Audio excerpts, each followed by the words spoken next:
Logos ministry या चॅनलमध्ये आपणा सर्वांचे हार्दिक स्वागत आहे। प्रभू येशू ख्रिस्त जो संपूर्ण जगाचा उद्धार करता त्याच्या अति पवित्र आणि सामर्थ्यवान नावाने मी ॲलन लोबो आपणा सर्वांना शुभेच्छा देत आहे। हे चॅनल सबस्क्राइब करणाऱ्या सर्वांचे मी हृदयपूर्वक आभारी आहे। आजचा हा संदेश जर तुम्ही पहिल्यांदा पाहत असाल आणि हा संदेश जर तुम्हाला आवडला तर माझी आपणा सर्वांना विनंती आहे की हा संदेश तुम्ही लाईक करावा व इतरांना शेअर करावा व संदेशाचे नोटिफिकेशन आणि आमचे नवीन येणारे अशाच प्रकारचे संदेश तुम्हाला कायम मिळत राहावे म्हणून तुम्ही बेल रिंग प्रेस करावी। Thank you and God bless you.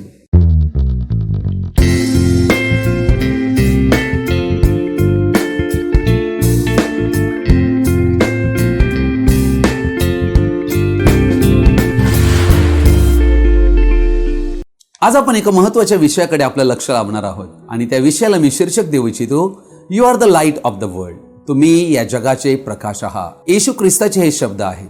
प्रभू येशू ख्रिस्ताने हे विश्वासणाऱ्या लोकांना जे त्याच्यावर विश्वास करीतात त्यांच्यासाठी हे शब्द बोलले। आम्ही जगाचे प्रकाश आहोत। कसे काय आम्ही जगाचे प्रकाश होऊ शकतो आणि आम्ही या जगाला प्रकाश कसा देऊ शकतो, अर्थात ही गोष्ट आज आम्ही या विषयामध्ये अभ्यासणार आहोत। म्हणून येशूची इच्छा आहे की येशूचा प्रकाश जो आम्हाला मिळालेला आहे तो प्रकाश आम्ही या जगालाही द्यावा। अर्थात आम्ही तो कसा देऊ शकतो या जगाला, या विषयावरच आज आम्ही अभ्यास करणार आहोत। म्हणून आपणातील प्रत्येकाला माझी विनंती आहे की आजचा हा जो संदेश आहे आपण सर्वजणांनी ध्यानपूर्वक आणि शेवटपर्यंत आवर्जून पहावा ही विनंती। God bless you. सूर्य आणि चंद्र हे प्रकाशाचे घटक आहेत या संपूर्ण विश्वामध्ये। असा कोणताच दिवस या पृथ्वीवर गेला नाही की सूर्य उगवला नसेल। सूर्य दररोज उगवतो। या पृथ्वीवर जर प्रकाश उगवला नाही तर ही सृष्टी मृत्यू पावेल। अर्थात प्रकाशामध्ये जीवन आहे। प्रकाश हा जीवनाचा प्रमुख घटक आहे। जसे पाणी, हवा व अन्न हे जीवनाचे घटक आहेत। सर्व सजीवांचे पोषण प्रकाशावर आधारित आहे।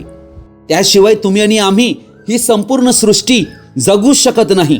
शरीराचं जीवन मिळण्यासाठी प्रकाशाची जशी आवश्यकता आहे तशीच आमच्या आध्यात्मिक जीवनासाठी म्हणजे आमच्या जीवासाठी आम्हाला देवाच्या दैवी प्रकाशाची फार फार गरज आहे, अत्यावश्यकता आहे। योहान शुभवर्तमान 1 अध्याय याचं 4 आणि 5 वचन म्हणते, त्याच्या ठायी जीवन होते व ते जीवन मनुष्य मात्राचा प्रकाश होते। अर्थात येशू विषयी हे वचन म्हणत आहे। 5वं वचन म्हणते, तो प्रकाश अंधारात प्रकाशतो तरी अंधाराने त्याला ग्रासले नाही। येशू मधील जीवन हे अनंत जीवन होते, कारण तो देव आहे जो आमच्यासाठी मानव स्वरूप धारण करून या जगात आला। येशू मधील जीवन हे मनुष्य मात्राचा प्रकाश होते। म्हणूनच येशू म्हणू शकला की मी या जगाचा प्रकाश आहे। योहान शुभवर्तमान 8 अध्याय आणि याचं 12वं वचन म्हणते, पुढे येशू पुन्हा त्यांना म्हणाला, मीच जगाचा प्रकाश आहे। जो मला अनुसरतो तो अंधकारात चालणारच नाही तर त्याच्या जवळ जीवनाचा प्रकाश राहील। प्रभू या वाचलेल्या पवित्र वचनावर आपला आशीर्वाद देव आणि आम्हा सर्वांना या वचनाद्वारे आशीर्वादित करो। आमेन। संपूर्ण जग जे अंधकारामध्ये आहे त्या सर्वांना प्रकाश देण्यासाठीच येशू ख्रिस्त अवतरला। प्रभू येशू ख्रिस्त आपली ओळख देत आहे की तो प्रकाश आहे आणि तो जगाचा प्रकाश आहे। आणि येशू पुढे म्हणत आहे, जो मला अनुसरतो म्हणजे माझ्या मागे चालतो तो अंधकारात चालणारच नाही तर त्याच्या जवळ जीवनाचा प्रकाश राहील। तो अंधारात चालणार नाही, त्याच्या जवळ हा जीवनाचा प्रकाश राहील जो माझ्यामध्ये आहे। येशू एकमेव स्रोत आहे दैवी प्रकाशाचा, आध्यात्मिक उजेडाचा। मनुष्यांकडे त्याशिवाय दुसरा स्रोत नाही। म्हणजे आम्हाला येशूला अनुसरणं गरजेचे आहे। येशूला जो व्यक्ती अनुसरतो त्याच्यामध्येच येशूचा प्रकाश येतो आणि तो प्रकाश बनतो, प्रकाशाची प्रजा तो बनतो। येशूला अनुसरलो तरच हा प्रकाश आमच्यात राहणार आहे असे वचन येशू येथे शिकवित आहे। प्रियजन हो, येशू या जगात आला तेव्हा त्याने आपले वचन म्हणजे शुभवर्तमान, सुवार्ता या जगात आणली। तो शुभवर्तमानाचा प्रकाश या जगाला देत होता। यशाचा 9 अध्याय 2 वचन येशू ख्रिस्ताविषयीची भविष्यवाणी होती। 2 वचन म्हणते, अंधकारात चालणाऱ्या लोकांनी मोठा प्रकाश पाहिला आहे। मृत्यू छायेच्या प्रदेशात बसणाऱ्यांवर प्रकाश पडला आहे। आणि ही गोष्ट आम्हाला पूर्ण झालेली आढळते। प्रभू येशू ख्रिस्ताच्या दिवसात. योहान कृष्णवर्तमान याचा 3रा अध्याय आणि याचं वचन 19 ते 21 मी आपणा पुढे वाचत आहे. निवण हाच आहे की जगात प्रकाश आला आहे आणि मनुष्याने प्रकाशापेक्षा अंधाराची आवड धरली. पहा, मनुष्यांच्या बद्दल येथे वचन काय म्हणत आहे. प्रकाशापेक्षा मनुष्यांनी अंधाराची आवड धरली, कारण त्यांची कृत्ये दुष्ट होती. कारण जो कोणी वाईट कृत्य करीतो तो प्रकाशाचा द्वेष करीतो आणि आपली कृत्ये उघडकीस येऊ नयेत म्हणून प्रकाशाकडे येत नाही. परंतु जो सत्य आचरितो तो प्रकाशाकडे येतो, यासाठी की आपली कृत्ये देवाच्या ठायी केलेली आहेत हे उघड व्हावे. सर्व मनुष्य या जगामध्ये पापामध्ये जन्मली आणि आम्ही जन्मलो तेव्हा आम्ही अंधार असे जन्मलो, असे इफिसकरस पत्र 5वा अध्याय 8वं वचन म्हणते. अनेकांना त्यांच्यावर प्रकाश चमकावा हे त्यांना आवडत नाही. ते देवाच्या या महान वचनांचा स्वीकार करण्यास फार घाबरतात. या जगाने देवाच्या प्रकाशाचा धिक्कार केलेला आहे. हे आश्चर्य नाहीये, कारण ते त्यांच्या पापात झोपलेले आहेत. त्यांतून ते उठू इच्छित नाहीत. ते आपल्या झिंगलेल्या अवस्थेत तसेच राहू इच्छितात. येशू जो गौरवाचा प्रकाश त्यांच्यावर प्रकाशू नये म्हणून त्यांना आंधळे करण्यात आलेला आहे. 2 कोरिंथ 4 अध्याय 4 वचन, की ख्रिस्त जो देवाची प्रतिमा त्याच्या सुवार्तेचा प्रकाश त्यांच्यावर प्रकाशू नये म्हणून जगाच्या दैवताने त्यांची मने आंधळी करून टाकलेली आहे. आज घरे आम्ही जर पाहिली तर पूर्णतः अंधकाराने भरलेली आढळत आहेत. द्वेष, दोषारोप, कडूपणा, भांडण, कुरकुर, वाईटपणा, अनेक प्रकारचे वाईटपण आम्हाला कुटुंबामध्ये आढळत आहे. हाच तो अंधार आहे. अंधार हे सैतानाच्या राज्याला दर्शविते आणि प्रकाश हे देवाच्या राज्याला दर्शविते. प्रकाशापेक्षा मनुष्यांनी अंधाराची आवड धरली, कारण त्यांची कृत्ये दुष्ट होती. कारण जो कोणी वाईट कृत्य करीतो तो प्रकाशाचा द्वेष करीतो आणि आपली कृत्ये उघडकीस येऊ नयेत म्हणून प्रकाशाकडे येत नाही. परंतु जो सत्य आचरितो तो प्रकाशाकडे येतो, यासाठी की आपली कृत्ये देवाच्या ठायी केलेली आहेत हे उघड व्हावे. प्रकाश येताच अंधकार पळतो. हा जी गोष्ट अंधकारात लपलेली आहे ती प्रकाशात उघडकीस आणण्याचे कार्य करीते. अर्थात प्रत्येक बारीक सारीक गोष्टी देखील स्पष्ट दृश्यमान होतात या प्रकाशाद्वारे. ख्रिस्ताच्या शुभवर्तमानाचा प्रकाश ज्या वेळेला आमच्या हृदयावर पडला, आम्ही ती वचने ऐकली, त्यावेळेला आमच्या जीवनातील गुप्त पापे, लपलेले उद्देश, वाईट संकल्प आणि आमच्या चारित्र्यांतील दोष आम्हाला स्पष्ट दिसू लागले. हे सर्व कार्य ख्रिस्ताच्या शुभवर्तमानाच्या म्हणजे सत्याच्या प्रकाशाद्वारे आमच्या समोर उघड झाले. अर्थात हे कार्य प्रभू येशू ख्रिस्त करीतो. तोच आमच्या जीवनातील या सर्व गोष्टी ज्या अंधारात आहेत त्या उजेडात आणतो. त्याच्या वचनासमोर आम्ही पूर्णपणे उघड होतो. यशायाच्या 6व्या अध्यायामध्ये आम्हाला आढळते की यशाया नावाचा एक व्यक्ती अति पवित्र देवाच्या उपस्थितीचं त्याला दर्शन होते. तेव्हा त्या क्षणी त्याला आपल्या स्वतःचे दोष दिसू लागतात. अर्थात देव आम्हाला इतरांपुढे कधीही लाजिरवाणी आम्ही ठरावे असे कधीच कार्य करीत नाही. तो आम्हापुढे आमचे आतील जीवन प्रकाशित करून पूर्ण उघड करीतो, यासाठी की आम्ही प्रकाशाकडे यावे, आम्ही क्षमा मागावी, आम्ही देवापुढे आमचं जीवन समर्पित करावे. प्रत्येक गोष्टींची वास्तविकता हा प्रकाश उघड करतो. यशायाला लगेच कळले की मी अशुद्ध ओठाचा मनुष्य आहे आणि अशुद्ध ओठांच्या लोकांत वास करीतो. तेव्हा त्याच्या ओठाला, जिभेला वेदीवरील एक पवित्र इंगळ लावण्यात आला आणि त्याचा दोष दूर करण्यात आला, यासाठी की आता त्याची वाणी बदलावी. हे कार्य देव करीतो प्रियजन हो. तेव्हा यशाया इस्रायलांतील लोकांसाठी प्रकाशाचा साक्षीदार बनला, प्रकाश वाहक बनला. योहान कृष्णवर्तमान 6व्या अध्यायाच्या 37 वचनात प्रभू येशूने म्हटले, पिता जे मला देतो ते सर्व माझ्याकडे येईल आणि जो माझ्याकडे येतो त्याला मी मुळीच घालवून देणार नाही. किती अद्भुत वचन आहे हे. अर्थात प्रभू येशू ख्रिस्त तुम्हाला आणि आम्हाला खात्री देत आहे, जर आम्ही येशूकडे येऊ तर तो आम्हाला घालवून देणार नाही. प्रियजन हो, ही देवाची किती महान कृपा आहे की त्याने आमचे डोळे उघडले. प्रियजन हो, आम्ही जेव्हा प्रकाशाकडे येतो तेव्हाच अंधारांतून आम्हाला देव प्रकाश बनवितो. म्हणून सर्वात महत्वाचा निर्णय आमच्या जीवनात जर काही असेल तर अंधाराचा द्वेष करून प्रकाशाकडे आम्ही वळावे. 2 कोरिंथ्याचा 5 अध्याय आणि याचं 17 वचन म्हणते, म्हणून जर कोणी ख्रिस्ताच्या ठायी असेल तर तो नवी उत्पत्ती आहे, जुने ते होऊन गेले, पहा ते नवे झाले आहे. अर्थात प्रियजनो, या वचनाद्वारे आम्हाला बोध होतो, आम्हाला नवीन सृष्टी बनणे गरजेचे आहे. आम्ही देवापासून जन्मतो तेव्हा देवाचे ॲट्रिब्यूट्स, देवाचे गुणधर्म आमच्यामध्ये येतात. नवीन उत्पत्ती हा नवा जन्म दर्शवित आहे. नवा जन्म ज्या वेळेला मनुष्याचा होतो तेव्हाच तो जगाचा प्रकाश ठरू शकतो. इफिसकरास पत्रात आताच आम्ही वाचले की आम्ही पूर्वी अंधार होतो, अर्थात आम्ही या जगात जन्मलो देहामध्ये तेव्हा आम्ही अंधार होतो, परंतु जेव्हा आमचा पवित्र आत्म्याद्वारे नव्याने जन्म झाला तेव्हा आम्ही नवी उत्पत्ती बनलो, तेव्हा आम्ही देवाचे पुत्र आणि कन्या बनलो आणि तेव्हाच आम्ही देवाचे गुण प्रसिद्ध करण्यासाठी आम्हाला देवाने प्रकाश बनविले. देव या विश्वाचा प्रकाश आहे.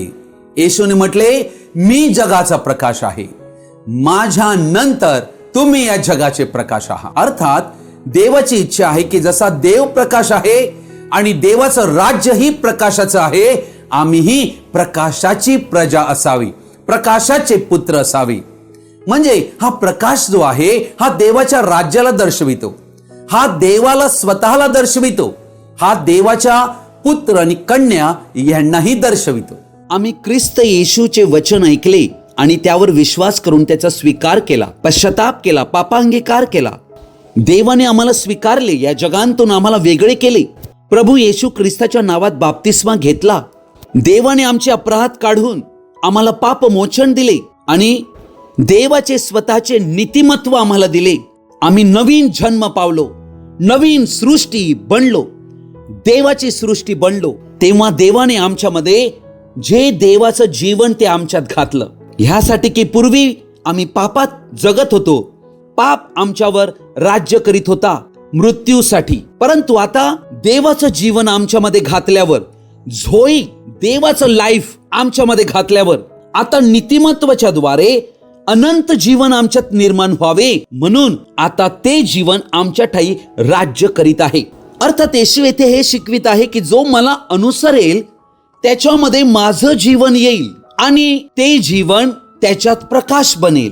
प्रभूला सांगा, माझ्या जीवनाचा तू प्रकाश बन, माझ्या सर्व पावला गणिक तू मला चालीव, मला योग्य मार्गाने जाऊ दे. स्तोत्र 119 105 वचन म्हणते, तुझे वचन माझ्या पावलांकरिता दिव्यासारखे व माझ्या मार्गावर प्रकाशासारखे आहे. अर्थात देवाचं वचन आमच्या पावलांकरिता दिव्याप्रमाणे आहे. जसं एक एक पाऊल आम्ही पुढे टाकत जाऊ आणि आमच्या हातात जसं कंदील असते त्याप्रमाणे आम्हाला पुढील पाऊल, पुढील वाट सापडत जाते.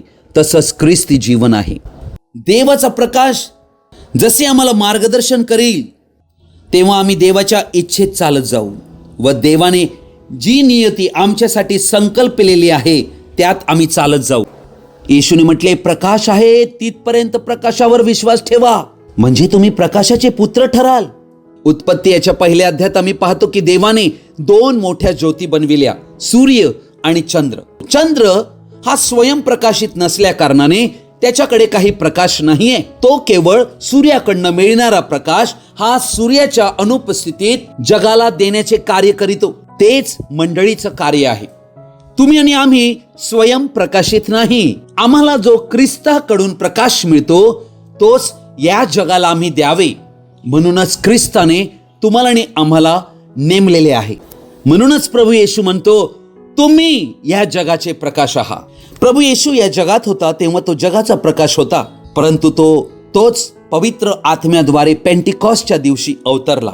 अग्नीसह त्या अग्नीमध्ये प्रकाश होता आणि ती ज्योत देवानेच पेटविली. अर्थात ही 7 समयी दर्शविलेली आहे. ज्या समयीला पेटविणे महायाजकाचे काम आहे आणि आमचा प्रभू येशू ख्रिस्त हा ते कार्य करीत आहे. पवित्र आत्म्याचा अग्नी मंडळीमध्ये पाठवून ही ज्योत त्याने पेटविली, हा प्रकाश त्याने पाठविला यासाठी की या जगात आम्ही देवाचा प्रकाश द्यावा. अर्थात देवाचा प्रकाश हा पवित्र आत्म्याद्वारेच आमच्यामध्ये निर्माण होतो. 120 लोक यांच्यावर त्या अग्नीच्या जिभा उतरल्या आणि ते व्यक्ती या जगाचा प्रकाश बनले.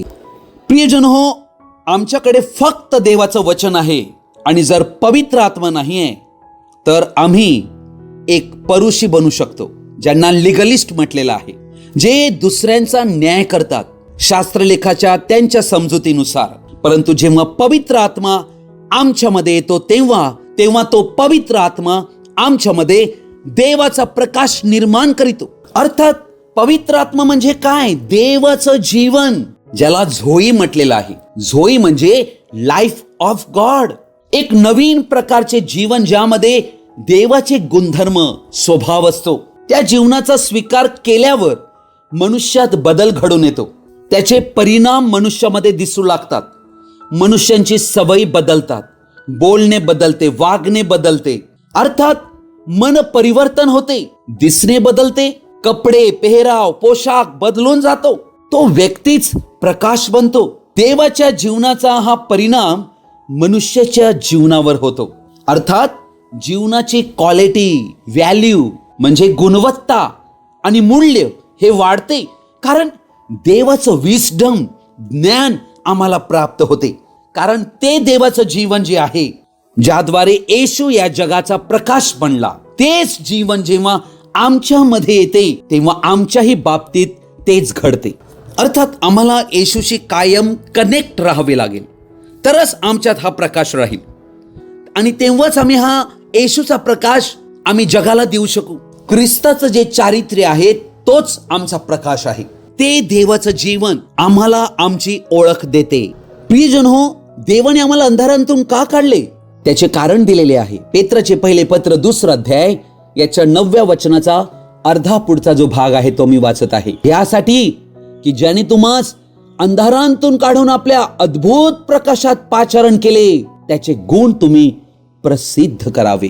अर्थात आम्ही एका अंधाराच्या राज्यात पूर्वी होतो, त्यांतून आम्हाला काढून प्रकाशाच्या राज्यात आणले, अद्भुत प्रकाशात आम्हाला पाचारण केले, यासाठी की आता त्याचे गुण म्हणजे ज्याने आम्हाला पाचारण केले त्या प्रभू येशू ख्रिस्ताचे गुण आम्ही प्रसिद्ध करावे, म्हणजे प्रदर्शित करावे. या अद्भुत प्रकाशाद्वारेच आमचं जीवन बदलले आणि या अद्भुत प्रकाशानेच आम्हाला आमची ओळख दिली की आम्ही देवाचे पुत्र आणि कन्या आहोत. हा जीवनाचा प्रकाश आहे, हा सत्याचा प्रकाश आहे, हा देवाच्या वचनाचा प्रकाश आहे.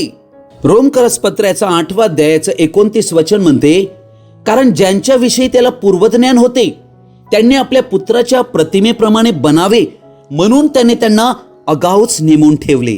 यात हेतू हा की तो पुष्कळ बंधुजनामधला ज्येष्ठ असा व्हावा. प्रियजन हो, आमच्या पाचारणाचे कारण नक्की या ठिकाणी आम्हाला वचन देत आहे. देवाला ज्यांचे पूर्वज्ञान होते म्हणजे देवाने ज्यांना अगोदरच पाहिले, आम्हाला देवाने त्याच्या पुत्राच्या प्रतिमेप्रमाणे बनवावे म्हणून अगाऊच नेमून ठेवले. अर्थात आज आमच्याविषयी देवाची जी योजना आहे ती पुत्राच्या प्रतिमेप्रमाणे म्हणजे ख्रिस्ताप्रमाणे हुबेहूब आम्ही बनावे, ही देवाची इच्छा, संकल्प आणि योजना आहे. 2 पेत्र 1 अध्याय 4 वचन म्हणते, आम्ही दैवी स्वभावाचे वाटेकरी व्हावे, ही देवाची इच्छा आहे. मत्ती शुभवर्तमान याचा 5वा अध्याय आणि याचं वचन 14 ते 16 मी वाचत आहे. तुम्ही जगाचा प्रकाश आहात. योहान शुभवर्तमान 9वा अध्याय 5वं वचन म्हणते, मी जगात आहे तोपर्यंत मी जगाचा प्रकाश आहे. माझ्या नंतर तुम्ही या जगाचे प्रकाश आहात. तुम्ही जगाचे प्रकाश आहात, मी जगाचा प्रकाश आहे. अनेक ख्रिस्ती लोकांनी हे वचन गांभीर्याने घेतलेले नाही. प्रियजन हो, यावर थोडा विचार करा की मी या जगाचा प्रकाश आहे. ही गोष्ट स्वतःला म्हणा, मी ज्या जगात आज जगत आहे मी या जगाचा प्रकाश आहे. तुमची प्रवृत्ती ह्याद्वारे बदलून जाईल जेव्हा तुम्ही विचार करून हे वचन स्वीकाराल. अर्थात ही आमची जिम्मेदारी आहे की या जगाला आम्ही प्रकाश द्यावा. परंतु आज आम्हाला काय आढळत आहे, या पृथ्वीवर सर्व राष्ट्रांमध्ये येशूच्या नावाचा अपमान होत आहे. ख्रिस्ती लोकांमुळे, अर्थात अख्रिस्ती लोकांमुळे नाही, तर नामधारी ख्रिस्ती लोकांच्या वागण्याने, आचरणामुळे याद्वारे प्रभूच्या नावाचा अपमान होतोय. ते जगाचा प्रकाश बनायला हवे होते. आम्ही नावाचे नामधारी ख्रिस्ती असून फायदा नाही. आमचा स्वभाव, आमचे वर्तन, आमची चाल चालवणूक यांतून ख्रिस्ताचं जीवन हे प्रदर्शित व्हायला हवे. प्रियजन हो, या बायबलमध्ये इयोब नावाचा व्यक्ती, याबद्दल आम्ही वाचतो. पहिल्या अध्यायामध्ये सैतानाला देव म्हणतोय की सैताना तू कुठून आलास? आणि तो म्हणतो मी पृथ्वीवर इकडे तिकडे हिंडत होतो. अर्थात सैतान जे त्याच्या खिशात आहेत त्या अविश्वासणाऱ्यांकडे पाहत नसतो, तो त्यांच्याकडे पाहत असतो जे दावा करीतात की मी ख्रिस्ती आहे. देवाने विचारले त्यावेळेला सैतानाला, परंतु तुझे लक्ष माझा सेवक इयोब याच्याकडे लागले होते काय? सर्व समर्थ देवाने एका मनुष्याकडे सैतानाला निर्देशित केले. या कारणाने नाही की तो कोणी एक परिपूर्ण व्यक्ती होता, परंतु इयोब तो व्यक्ती जो देवाचे भय धरणारा होता, वाईटापासून दूर राहणारा होता, तो परिपूर्ण व्यक्ती नव्हता. प्रियजन हो, देवाचे भयच आम्हामध्ये दैवी चारित्र्याची निर्मिती करीते. देवाचे भय धरणे म्हणजे देवाचा आदर करणे, यालाच म्हणतात आदरयुक्त भय. तेव्हाच सैतानाचे तोंड बंद होते. परंतु जेव्हा एक ख्रिस्ती अंधारात चालतो, पाप करीतो, तेव्हा देवाचे तोंड बंद होते व सैतानाला आमच्यावर दोषारोप करण्याची संधी मिळते. आज आमचे कुटुंब देवाचा प्रकाश बनायला हवीत. मत्ती शुभवर्तमान याचा 5वा अध्याय आणि याचं वचन 14 ते 16 मी वाचत आहे. तुम्ही जगाचा प्रकाश आहात. डोंगरावर वसलेले नगर लपू शकत नाही. दिवा लावून मापाखाली ठेवीत नसतात, दिवठणीवर ठेवतात, म्हणजे तो घरातल्या सर्वांना प्रकाश देतो. त्याप्रमाणे तुमचा प्रकाश लोकांसमोर असा पडू द्या की त्यांनी तुमची सत्कर्मे पाहून तुमच्या स्वर्गीय पित्याचे गौरव करावे. ही देवाची परिपूर्ण इच्छा आहे की आम्ही या जगाला प्रकाश द्यावा.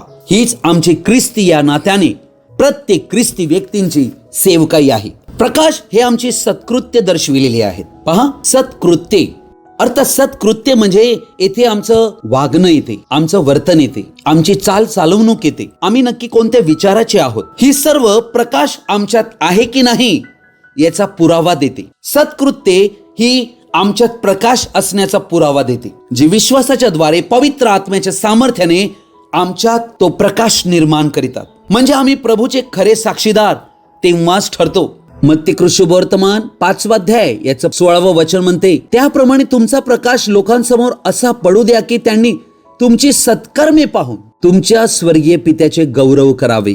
आम्ही का प्रकाशावे? तर आमच्या स्वर्गीय पित्याचे गौरव व्हावे म्हणून. फिलिप्पीकरास पत्र याचा 2रा अध्याय याचं 14 ते 15 वचन मी वाचत आहे.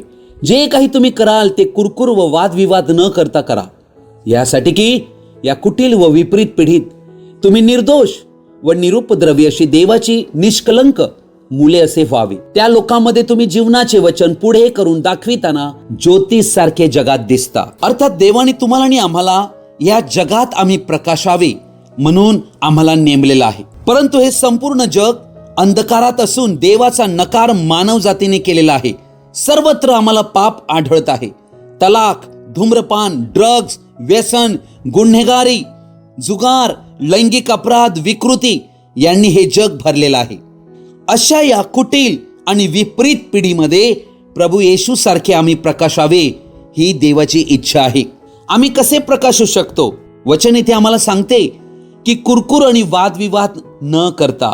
कुरकुर करणे एकदम सोपे आहे, परंतु पवित्र आत्मा जेव्हा आमच्यामध्ये आहे तेव्हा तो या सर्व गोष्टींवर पूर्ण नियंत्रण करीतो. नंतर वचन 15 म्हणते की आम्ही निर्दोष राहून, लक्षात घ्या, म्हणजे आम्हाला ब्लेमलेस राहणे गरजेचे आहे, म्हणजे विश्वासयुक्त. दुसरी गोष्ट दिलेली आहे निरुपद्रवी, म्हणजे आम्ही कोणालाही उपद्रव करता कामा नये. अर्थात शुद्धता आमच्यामध्ये देव अपेक्षित आहे. आम्ही दोष रहित असावे ही त्याची इच्छा आहे. आणि वचन म्हणते त्या लोकांमध्ये तुम्ही जीवनाचे वचन पुढे करून, अर्थात आम्हाला देवाच्या वचनाला पुढे करायचं आहे. आम्हाला वचनाच्या पुढे धावायचं नाही. वचन आम्हाला काय म्हणते, वचनाप्रमाणे आमच्या स्वतःमध्ये आम्हाला सुधारणूक करून घेणे गरजेचे आहे. हे करताना वचन म्हणते त्या लोकांमध्ये, म्हणजे जे लोक अंधकारामध्ये आहेत, त्यात तुम्ही जीवनाचे वचन पुढे करून दाखविताना ज्योतीसारखे जगात दिसता. ही ज्योत ख्रिस्ताने आमच्यामध्ये पेटवलेली आहे, यासाठी की आम्ही त्याचे साक्षीदार व्हावे, आम्ही प्रकाशावे. शुभवर्तमानाचा प्रकाश हा लपविण्यासाठी नाहीये. हे संपूर्ण जग देवाविषयी अंधारात आहे. ख्रिस्तासारखे आम्हाला बनणे आहे. हेच तर आमचे पाचारण आहे. प्रकाश हा वाट दाखविण्याचे कार्य करीतो. एक विमान देखील एअरपोर्टवर उतरण्यासाठी लँडिंग लाईट्स लावलेले असतात. त्यावरून त्या विमान चालकाला पायलटला त्यावरून मार्ग समजतो. आम्हालाही आमच्या इच्छित स्थळी देवाच्या राज्यात हाच देवाचा दैवी प्रकाश घेऊन जातो. आम्ही या जगामध्ये ख्रिस्ताची शुभवर्तमान या जगाला कळवावे, कारण प्रभूची इच्छा आम्हालाच केवळ तारण देणे नाही, तर इतरांनाही तारण द्यावे ही प्रभूची इच्छा आहे. कुटुंबियांना, शेजाऱ्यांना, समाजाला आम्हाला सांगायचे आहे, त्यांनाही त्याच प्रकाशात आणायचे आहे. खरे ख्रिस्ती त्यांना प्रकाश देऊ शकतात. पवित्र आत्मा तुम्हावर येईल तेव्हा तुम्ही माझे साक्षीदार व्हाल. आम्हाला प्रभूचे साक्षीदार बनणे आहे. हे कार्य प्रकाशाचं आहे. म्हणून आम्हाला या सुवार्तेचा हा प्रकाश जो आम्हाला मिळालेला आहे, हा आम्हाला इतरांना कळविणे फार गरजेचे आहे. प्रभू येशूने आपल्या शिष्यांना ही आज्ञा दिली होती की जा आणि सबंध सृष्टीत तुम्ही माझ्या वचनाची घोषणा करा. म्हणून संत पौल स्वतः साक्ष देतो, जेव्हा तो घोड्यावरून खाली पडला तेव्हा त्याने काय पाहिले. प्रेषित 26 अध्याय याच्या 13 वचनात तो म्हणतो, तेव्हा हे राजा, वाटेवर 2 प्रहरी सूर्याच्या तेजापेक्षा प्रखर असा प्रकाश आकाशांतून माझ्या व माझ्याबरोबर चालणाऱ्या माणसांच्या सभोवती चकाकताना मी पाहिला. तेव्हा आम्ही सर्व जमिनीवर पडलो. अर्थात संत पौलाला हा प्रकाश भेटला. त्या प्रकाशांतूनच वाणी आली की शौला, शौला, तू माझा छळ का करतोस? तेव्हा शौल म्हणतो, प्रभू तू कोण आहेस? प्रभू म्हणाला, ज्या येशूचा तू छळ करतो तोच मी आहे. अर्थात तो प्रकाश येशू आहे हे त्याने जाणले. त्या प्रभू येशूच्या या उत्तराद्वारेच संत पौल बदलला गेला. प्रेषितांची कृत्ये याचा 26 अध्याय आणि याचं 18 वचन म्हणते, मी तुला त्यांच्याकडे पाठवितो यासाठी की त्यांनी अंधकारांतून उजेडाकडे व सैतानाच्या अधिकारांतून देवाकडे वळावे. म्हणजे देव शुभवर्तमानाचा प्रकाश आपल्या प्रकाश बनलेल्या व्यक्तीच्या द्वारे या जगाकडे देऊ इच्छितो. यासाठी की या जगात जे आमच्याच प्रमाणे अंधकारात जन्मलेले जे लोक आहेत त्यांनाही अंधकारांतून प्रकाशाकडे आणावे. म्हणून तू त्यांचे डोळे उघडावे आणि त्यांना पापांची क्षमा व्हावी व माझ्यावरील विश्वासाने पवित्र झालेल्या लोकांमध्ये वतन मिळावे. अद्भुत वचन आहे. देव पवित्र केलेल्या लोकांना आपले स्वर्गीय अविनाशी वतन देऊ इच्छितो आणि ते भाग्यवान लोक आहेत ज्यांना देवाने पाचारण केलेले आहे. यासाठी निवडलेले आहे की सैतानाच्या अधिकारांतून देवाकडे वळावे, अंधकारांतून प्रकाशाकडे वळावे, उजेडाकडे वळावे. एक दीप से लाखों दिए हमें जलाना है. प्रियजन हो, पवित्र आत्मा हा तो तेल, हा आमच्या दिव्यांतील तेल आहे आणि त्याची इच्छा हीच आहे की अनेक दिवे विझलेले आहेत ते पेटविले जावे. आज प्रियजन हो, आपणा सर्वांपुढे हा संदेश घेऊन येत असताना हाच उद्देश माझा आहे की जे दिवे विझलेले आहेत, ज्या दिव्याची वात मिनमिनती झाली आहे, ते सर्व दिवे पेटते व्हावे हीच माझी इच्छा आहे. इफिस्करास पत्र याचा 5वा अध्याय आणि याचं वचन 6 पासून मी वाचत आहे 12 पर्यंत. पोकळ भाषणाने कोणी तुम्हास फसवू नये, कारण अशा गोष्टीमुळे आज्ञा मोडणाऱ्या लोकांवर देवाचा कोप होतो. म्हणून तुम्ही त्यांचे भागीदार होऊ नका, कारण पूर्वी तुम्ही अंधकार असे होता, पण आता तुम्ही प्रभू मध्ये प्रकाश असे आहात. प्रकाशाच्या प्रजेप्रमाणे चाला, कारण प्रकाशाचे फळ सर्व प्रकारचे चांगुलपण, नीतिमत्व व सत्यता यांत दिसून येते. प्रभूला काय संतोषकारक आहे ते पारखून घेत जा. आजचा हा संदेश आपण सर्वजणांनी ध्यानपूर्वक आणि शेवटपर्यंत पाहिल्याबद्दल आपण सर्वांचा मी हृदयपूर्वक आभारी आहे. हा संदेश ऐकल्यानंतर नक्की तुम्हाला काय कळले कृपया तुम्ही कमेंट्स बॉक्स मध्ये कळवू शकता किंवा माझ्याशी व्यक्तिगत संपर्क साधू शकता. Thank you and God bless you.